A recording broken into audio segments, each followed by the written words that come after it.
మన ప్రభువును రక్షకుడైన యేసుక్రీస్తు సర్వాధికారం కలిగిన నామములో మీ అందరికీ కూడా శుభాలు వందనాలు తెలియపరుస్తూ నూతన సంవత్సర శుభాకాంక్షలు తెలియపరుస్తున్నాను. ప్రభునందు ప్రియమైన దేవుని జనాంగమా, మీ అందరికీ కూడా మన ప్రభువును రక్షకుడైన యేసుక్రీస్తు నామములో మీ అందరికీ కూడా నూతన సంవత్సరపు శుభాలు, ఆశీస్సులు, ఆశీర్వాదాలు ప్రభునామములో ప్రకటిస్తూ ఉన్నాం. ప్రభు గత కాలమంతా 2025 సంవత్సరం అంతయు కూడా కాచి కాపాడి భద్రపరిచి మరొక నూతన సంవత్సరాన్ని, ఈ 2026 సంవత్సరాన్ని దేవుడు దయాకిరీటంగా మనకి అనుగ్రహించారు. అందుని బట్టి మనము ప్రభువుని స్తుతించవలసిన వారమై ఉన్నాం. అయితే ఈ నూతన సంవత్సరము గతించిన ఏడాది కాలమంతా కూడా మనకు జీవిత విధానము, మన జీవితం యొక్క ఆలోచనలు, తలంపులు సమస్తము కూడా మనం ఎరిగిన వారుగా ఉన్నాము. ఈ 2026 సంవత్సరం నూతన సంవత్సరము ఏ విధమైన జీవితాన్ని మనం జీవించాలో, జరగబోయే సంగతులు ఏంటో మనము తెలియని వారుగా ఉన్నాము. ఎందుకంటే గతించిన సంగతులు అయితే మనకు తెలుసును, కానీ భవిష్యత్తులో జరగబోయే సంగతులు అయితే మాత్రం మనకు తెలియవు. కాబట్టి 2025 సంవత్సరము మనము దేవునికి అనుకూలంగా మనము జీవించామా లేదా, దేవుని చిత్తానుసారంగా మనం నడుచుకున్నామా లేదా అనే విషయాన్ని మనం పరిశీలన చేస్తే మన హృదయానికి, మన మనసుకు తెలుసు. ఎందుకంటే మనము ఏ విధంగా జీవించాం బయట వారికి తెలియదు. మన వేషధారణ, మన పరిస్థితులను బట్టి మన యొక్క జీవితాన్ని వారు అంచనా వేయలేరు, కానీ దేవుడు మాత్రం హృదయాంతరంగాలు పరిశోధించే దేవుడు కనుక గత కాలమంతా దేవుని ఎడల కలిగిన సమస్తమైన అవిధేయతలు విడిచిపెట్టి ఈ నూతన సంవత్సరంలో నూతనమైన ఉద్దేశములు, నూతన తలంపులతో మనం ముందుకు వెళ్ళాలని ఆశపడదాం. దేవుని యొక్క లేఖనాన్ని మనం చదువుకుందాం. నిర్గమకాండము 34 అధ్యాయము 14 వచనాన్ని చదువుకుందాం. చూడండి, పరిశుద్ధ గ్రంథం నుంచి నిర్గమకాండము 34 అధ్యాయం 14 వచనము. అందుకు ఆయన, నా సన్నిధి నీకు తోడుగా వచ్చును, నేను నీకు విశ్రాంతి కలుగజేసేదని అనగా. ప్రార్థన చేసుకుందాం. మహాపరిశుద్ధుడైన తండ్రి, మమ్మల్ని మిక్కిలిగా ప్రేమించిన మా పరలోకపు తండ్రి, మీ ఘనమైన శ్రేష్టమైన నామాన్ని బట్టి ప్రార్థిస్తున్నా. ఈ నూతన సంవత్సరంలో ప్రభా మమ్మల్ని ప్రవేశపెట్టారు. ఈ నూతన సంవత్సరం మేము ఎలా జీవించాలో ఈ వాక్య వెలుగులోని మాకు నేర్పించినైనా నీ ప్రియ బిడ్డలుగా ఈ లోపల జీవించడానికి సహాయం దయచేయమని, నీకు లోబడే మనస్సును నాకును మా అందరికీ దయచేసి కృప చూపించమని యేసుక్రీస్తు సర్వాధికారం కలిగిన నామంలో ప్రార్థన చేసి పెట్టుకుంటున్నాం తండ్రి, ఆమేన్. ప్రభునందు ప్రియమైన వారులారా, ఇక్కడ నిర్గమకాండము ఇక్కడ 34 అధ్యాయం 14 వచనంలో రాయబడిన మాట ఏంటంటే, అక్కడ రాయబడిన 33 అధ్యాయం 14 వచనం, దయతో క్షమించిన 33 అధ్యాయం 14 వచనంలో రాయబడిన మాట ఏంటంటే, అందుకు ఆయన, నా సన్నిధి నీకు తోడుగా వచ్చును, నేను మీకు విశ్రాంతి కలగజేస్తాను. ఇక్కడ ఏమంటాడు, నా సన్నిధి మీకు తోడుగా వచ్చి నేను మీకు విశ్రాంతిని కలగజేస్తాను అంటున్నాడు. ఇక్కడ మనకు తెలుసు ఈ నిర్గమకాండము యొక్క సమస్తమైన ఆ చరిత్ర మనకు తెలుసు. నిర్గమకాండంలో జరిగిన సన్నివేశాలు మనకు తెలుసు, సందర్భాలు మనకు తెలుసు. ఇప్పుడు మనం చదవబడిన వాక్య భాగము, ఆ సందర్భం కూడా మనకు తెలుసు. అయితే ఇది ఆనాడు ఇజ్రాయేల్ ప్రజలకే కాదు, కానీ నేటి క్రైస్తవులుగా దేవుని బిడ్డలుగా లోపల జీవిస్తున్న మనందరి కొరకు కూడా రాయబడిన మాట. ఈ మాట పరిశుద్ధ గ్రంథం ప్రతి మాట కూడా ఆనాటి వారి కొరకైతే ఇది అంత ప్రాచుర్యం పొందే దేవుని పుస్తకంగా, గ్రంథంగా ఉన్నది, కానీ ఇది సమస్తమైన మానవాళి కొరకు రాయబడింది. ఆనాడు ఇజ్రాయేల్ ప్రజలకు, యూదుల కొరకు రాయబడింది కాదు, కానీ సమస్తమైన మానవాళి కొరకు రాయబడింది. ఇక్కడ మనకు తెలుసు నిర్గమకాండము, ఇక్కడ మోషే గారు రాసిన ద్వితీయ గ్రంథమే ఈ నిర్గమకాండము. ఈ నిర్గమకాండము కూడా మోషే గారు రాసిందే. మనం ఆలోచన చేస్తే ఇక్కడ మనం చూస్తే కనుక ఈ నిర్గమకాండము ప్రారంభంలో మనం చూస్తే ఇజ్రాయేల్ ప్రజల యొక్క సమస్తమైన వారి యొక్క శోధనలు, వారు పడుతున్న ప్రతి పరిస్థితి చాలా చక్కగా ఇక్కడ వివరిస్తూ ఉంది. ఇక్కడ ఆదికాండం యొక్క కొనసాగింపే నిర్గమకాండంగా మనకు కనపడుతూ ఉంది. ఆదికాండంలో వివరించబడిన రీతిగా క్రీస్తు పూర్వము 20వ చూడండి శతాబ్దములో ఆనాడు జీవించిన అనేక మంది జనుల్లో నుండి దేవుడు పిలిచి వేరు చేసిన అబ్రహాము అను గోత్ర నాయకుడు 3వ తరములో ఉద్భవించిన వాడే. ఇక్కడ దేవుని చేత ఇశ్రాయేలు అని నూతన పేరు పెట్టబడిన యాకోబు, ఈ యాకోబు యొక్క ఆ ప్రియకుమారుడైన యోసేపు ఆది కాండములో మనం చూస్తే కనుక ఆ తుది పలుకులు మనం ఆలోచన చేస్తే కనుక సుఖజీవనము చేయి యాకోబు పుత్రుని మనం గమనిస్తూ ఉంటాం. అయితే యోసేపు ఐగుప్తు యొక్క ప్రధాన అధిపతి. యోసేపు చరిత్రకు ముగింపుగా ఆది కాండము అక్కడ తెరపడింది. అయితే ఇక్కడ ఆది కాండమునకు నిర్గమకాండానికి మధ్యనున్న మౌనకాలమును 3.5 శతాబ్దాల కాల వ్యవధిగా మనం చూస్తూ ఉన్నాం. ఈ కాల ఘట్టంలో మనం చూస్తే 70 మందిని కలిగిన ఇజ్రాయేల్ యొక్క చిన్న కుటుంబము గొప్ప అభివృద్ధితో 20 లక్షల మంది గల గొప్ప జనసమూహముగా వృద్ధి చెందింది. 70 మంది కలిగిన చిన్న కుటుంబము దాదాపు 20 లక్షల మందిగా కుటుంబంగా వృద్ధి చెందింది. అక్కడ ముద్దుగా పెరిగిన వారు చివరికి ఇజ్రాయేల్ పరిస్థితి ఏమైపోయిందంటే అక్కడ శత్రువులుగా, అలాగే ఆ యొక్క ఐగుప్తు యొక్క ఆ దేశం యొక్క ప్రజలకు వారు శత్రువులుగాను, అలాగే బాధింపబడి బానిసలుగా అయ్యారు వాళ్ళు. అప్పుడు ఇక్కడ చూస్తే బానిసలుగా అయ్యారు. 430 సంవత్సరాలు గడిచిపోయింది. వారు బానిసలుగా ఉన్నారు. భయంకరమైన పరిస్థితులు వారు జీవిస్తున్నారు. ఇలాంటి సమయంలో వారి యొక్క ప్రార్థన దేవుడు ఆలకించినట్లుగా మనం చూస్తూ ఉన్నాం. ప్రియ దేవుని సంగమా, మనం చూడండి, ఈరోజు మనం ప్రతి వాక్యాన్ని కూడా మనం అన్వయించుకోవాలి. ఆ వాక్యమును మనం నిర్ధారించుకోవాలి. ఎందుకంటే ఆనాడు ఐగుప్తు దేశము నేడు మనకి ఈ లోకముకి సాదృశ్యంగా ఉంది. మనము కూడా ఆనాడు ఇజ్రాయేల్ ప్రజలు ఐగుప్తు దేశాన్ని విడిచి కానాను దేశానికి ఎలా అయితే పాలుతేనెలు ప్రవహించే దేశానికి వారు ప్రయాణమయ్యారో, మనము కూడా ఈ లోకంలో యాత్రికులుగా ఉన్నాం.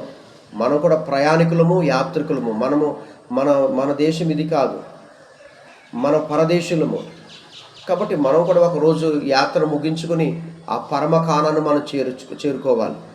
అందుకే ఈ నిర్గమకాండం మనం ధ్యానిస్తున్నప్పుడు ఈ భూలోకంలో మనం జీవిస్తున్న మన జీవితంలో దేవుని యొక్క సహాయము మనకు ఎంతైనా ఉన్నది. దేవుడు లేకుండా ఏది కలిగి ఉన్నది ఏది లేకుండా కలగలేదని వాక్యము సెలవిస్తూ ఉంది.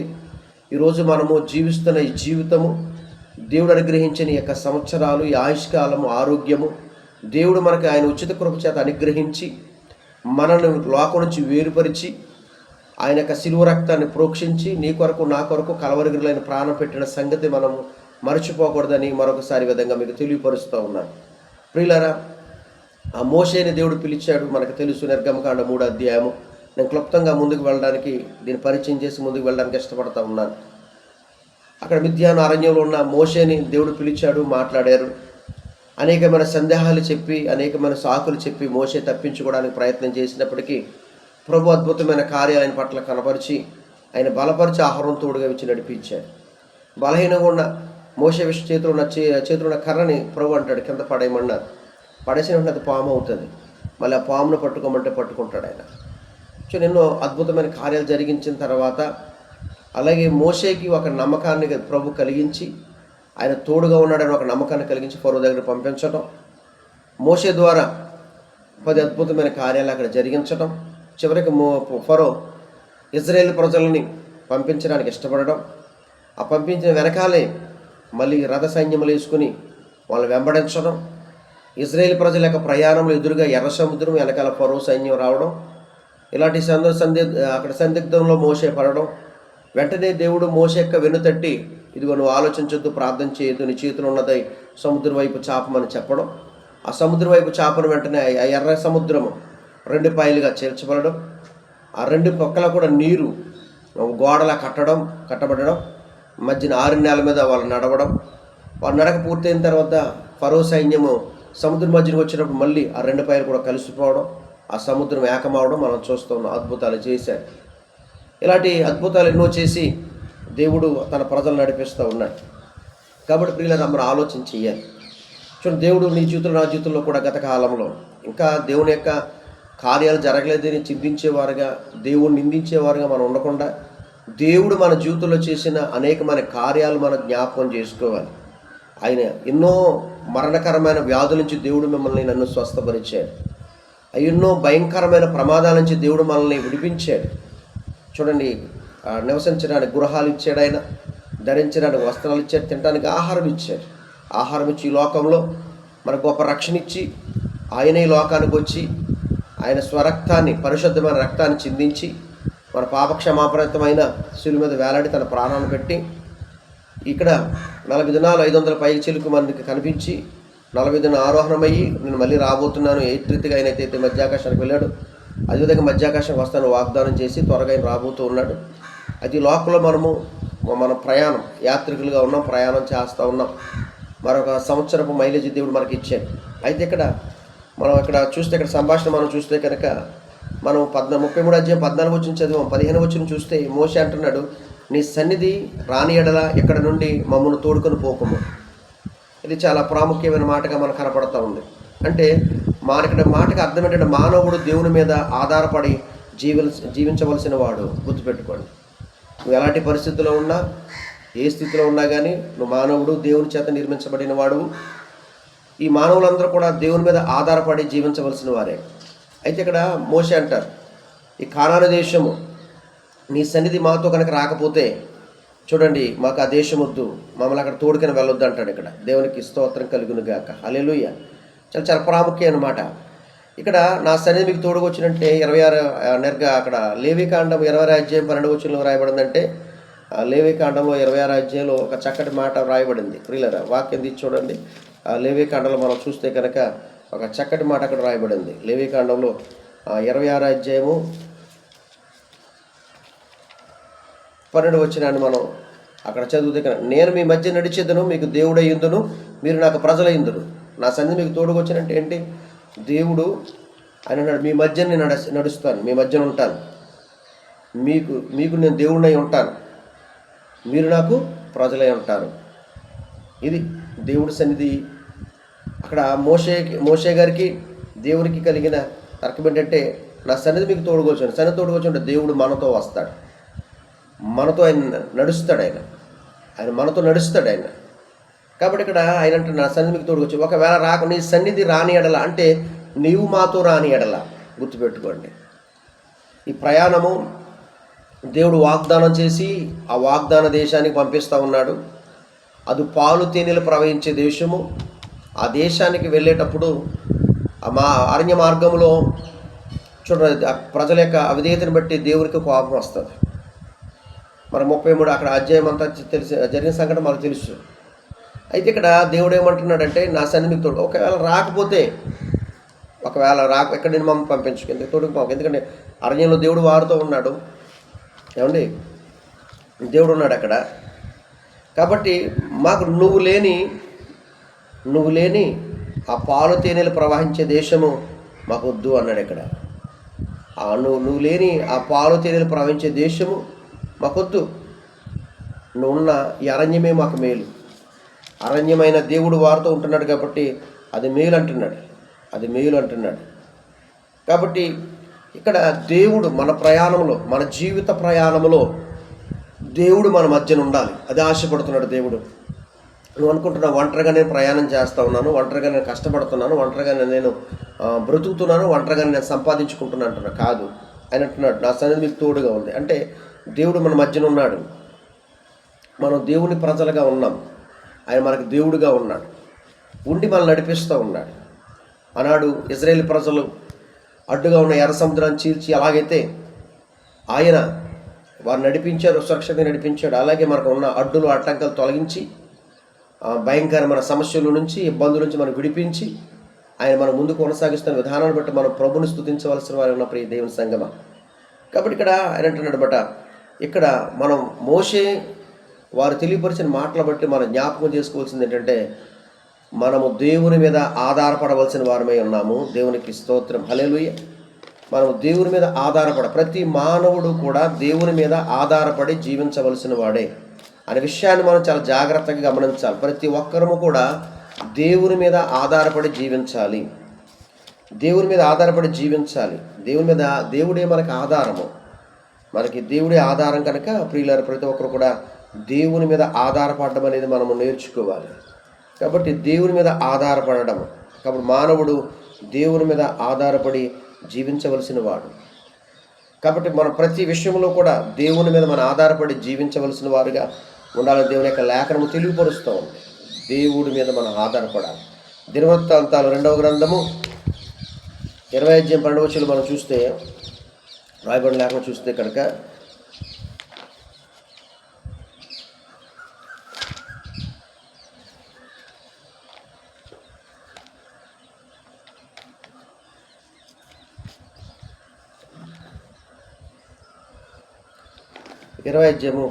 మనం చూస్తే మనం దేవుని మీద ఆధారపడి మనం జీవించవలసిన వారమే ఉన్నామని లేక చాలా స్పష్టంగా తెలియపోతుంది. కాబట్టి ఇలా మన ప్రతి విషయంలో కూడా ఇక్కడ ఏ పని చేసినా ఎలా ఉన్నా కానీ మనం దేవుని మీద మనం ఆధారపడవలసిన వారం ఉన్నాం.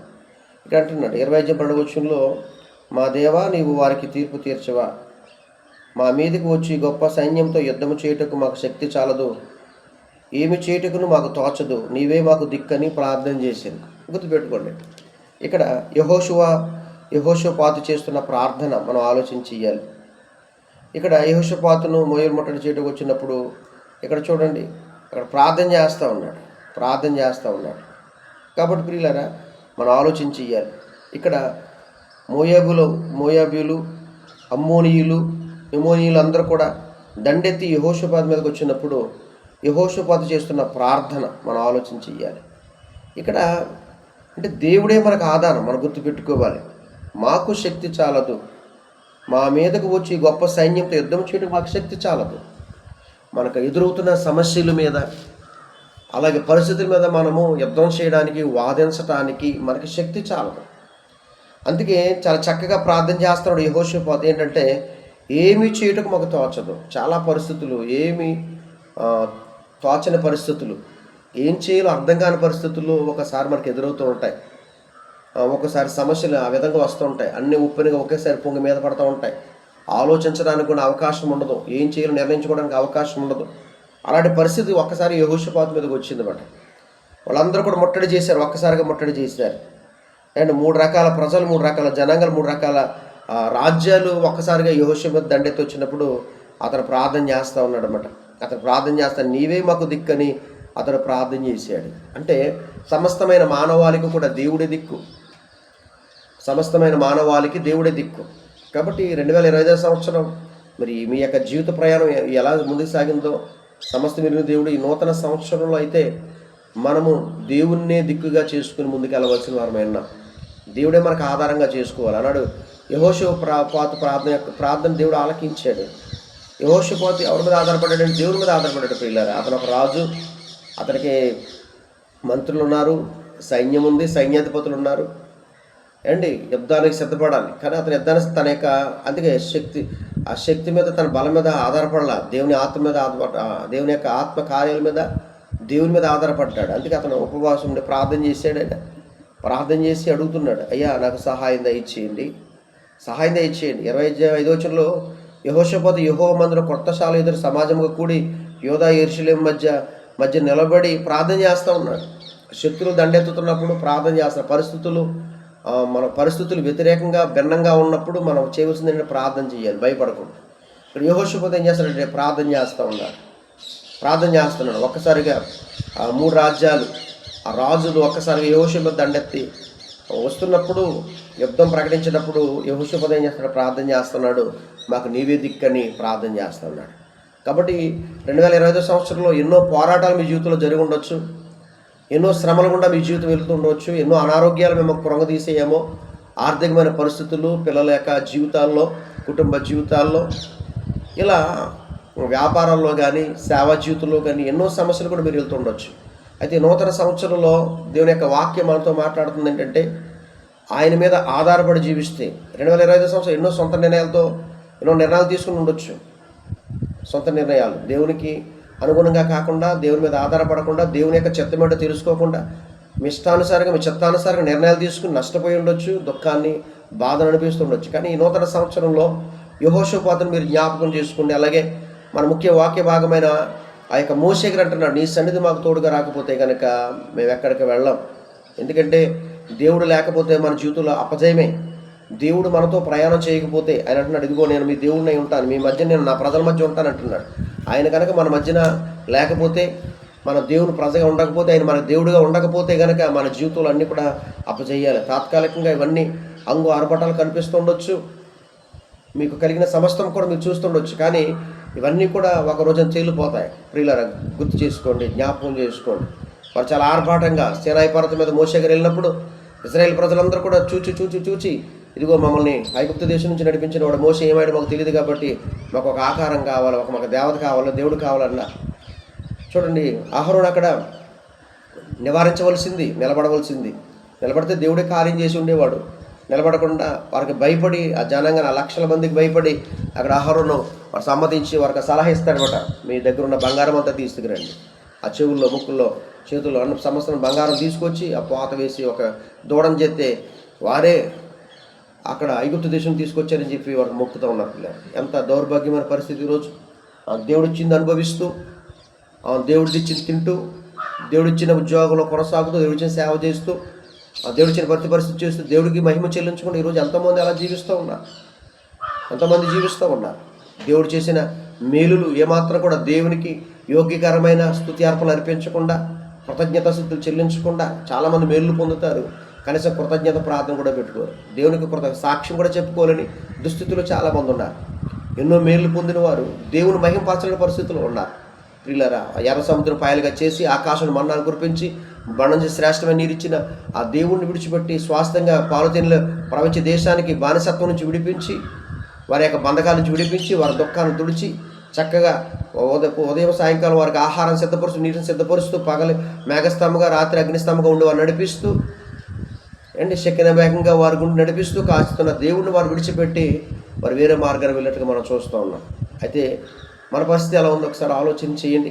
దేవుడు చిన్న ప్రతి పరిస్థితిని కూడా మనము చక్కగా మనం సద్వినియోగం చేసుకుంటున్నాం, జీవిస్తున్నాం. మన ప్రార్థన దేవుడు ఆలకిస్తున్నాడు, సంఘ ప్రార్థన దేవుడు ఆలకిస్తున్నాడు. మీ సేవకుడు చేసిన ప్రార్థన ఆలకించి మీకు దేవుడు ఇస్తున్నాడు. స్వాస్థ్యాన్ని దేవుడి కొరకు మనం పెంచుతున్నామా? బిడ్డలను దేవుడి కొరకు మనము పెంచగలుగుతున్నామా? ఆలోచన చెయ్యాలి. నువ్వు చేసే పని స్థలాల్లో, నీ ఉద్యోగంలో దేవుని మహింపరిచే బిడ్డగా ఉంటున్నామని ఆలోచన చేయాలి. ఇక్కడ మోషే అంటారు, మీరు మీ సన్నిధి కనుక మాకు తోడుగా రాకపోతే ఎక్కడి నుంచి మమ్మల్ని పంపకండి. దేవునికి స్తోత్రం, హల్లెలూయా.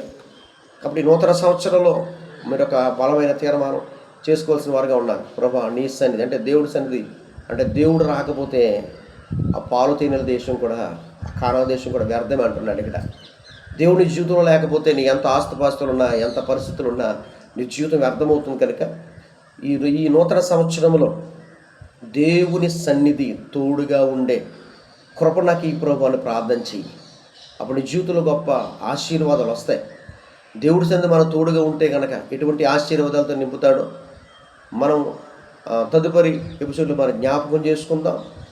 సిద్ధపడండి. ప్రభు, 2025వ సంవత్సరం నా ఇష్టానుసారంగా, నా ఉద్దేశ ప్రకారంగా నేను జీవించాను. కానీ 2026 సంవత్సరం అలా కాదు ప్రభా, నీ సన్నిధి నాకు తోడుగా ఉంచు.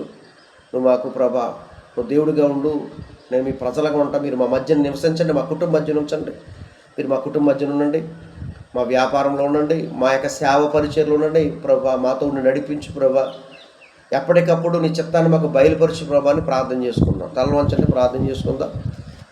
పరిశుద్ధుడైన తండ్రి, మా మిక్కులుగా ప్రేమించిన మా పరలోకపు తండ్రి, మీ ఘనమైన శ్రేష్టమైన నామాన్ని బట్టి ప్రార్థిస్తూ ఉన్నాం. గత కాలమంతా 2025 సంవత్సరం అంతా కాచి కాపాడి భద్రపరిచి మరొక నూతన సంవత్సరం మా ప్రవేశపెట్టారు. ఈ 2026 సంవత్సరంలో ఇటు రీతిగా నీ పాదసంది రావడానికి మీరు సహాయం చేశారు. గత కాలమంతా ప్రియులపురం నిబడైన వారు మేము తండ్రి, నీ ఉద్దేశానికి, నీ చిత్తానికి వ్యతిరేకంగా మేము జీవించి ఉన్నామేమో, దయతో మమ్మల్ని క్షమించండి. మోషే గారు ప్రార్థన చేస్తున్నాడు, అయ్యా నీ సన్నిధి మాకు తోడుగా రాకపోతే మేము మమ్మల్ని కానాను దేశం మేము వెళ్ళం, ఎక్కడ ఉండిపోతాం అరణ్యంలో అన్నాడు. అవును ప్రభా, నువ్వు లేని జీవితం వ్యర్థము, నువ్వు లేని సేవా పరిచయం కూడా వ్యర్థమే. కనుక ప్రతి సేవా పరిచయంలోనూ కుటుంబంలోనూ మీరు ఉండండి. ఈ నూతన సంవత్సరంలో మీతో కలిసి మేము నడవడానికి ప్రభా, మీ యొక్క ఉద్దేశంలో మా జీవితంలో సఫలపరచబడడానికి గొప్ప సాక్ష్యం ఉండడానికి సహాయం దయచేయమని. అయ్యా, ఎంతమంది అయితే 2025 సంవత్సరం ఆ చిత్తానుసారంగా జీవించి నష్టపోయారో, రోగాల పాలయ్యారో, ప్రమాదానికి గురయ్యారో, సమస్తాన్ని కోల్పోయారో, అట్టి వారికి 2026 సంవత్సరం గొప్ప ఆశీర్వాదంగా దీవెనకరంగా ఉంచి వారితో నడిచి మనం బలపరచమని, కృప చూపించమని యేసుక్రీస్తు సర్వాధికారం కలిగిన నామములో ప్రార్థన చేసి వేడుకుంటున్నాం తండ్రి, ఆమేన్. దేవుడు మిమ్మల్ని బహుగా దీవించి ఆశీర్వదించును గాక, ఆమేన్. ప్రభునందు ప్రియ దేవుని సంగమ, దేవుని బిడ్డలారా, మీ అందరూ కూడా మన ప్రభు రక్షకుడు యేసుక్రీస్తు వందనాలు తెలియపరుస్తూ ఉన్నాం. ఈ యొక్క వర్డ్ ఆఫ్ సాల్వేషన్ అనే కార్యక్రమాన్ని మీరు చూడండి, మీకు దీవెనకరంగా ఆశీర్వాదం అనేక మంది తెలియపరచండి. అలాగే మా కొరకు, మా పరిచయం కొరకు ప్రార్థన చేయమని, కృప చూపించమని, ప్రతి వారం కూడా వాక్యం ముందుకు రావడం ఉంచడానికి ఇష్టపడుతూ ఉన్నాను. దాని కొరకు కూడా మీరు ప్రార్థన చేయమని, ప్రార్థన సహాయం కోరుతున్నాను కనుక ప్రతి ఒక్కరు ప్రార్థన చేయమని మనం చేస్తున్నాను. మీ అందరూ కూడా వందనాలు. ప్రభు నూతన సంవత్సరంలో బహుగా మిమ్మల్ని దీవించి ఆశీర్వదించి ఆయన నడిపించును గాక. ఆమేన్. God bless. దేవుడు దీవించును గాక. ఆమేన్.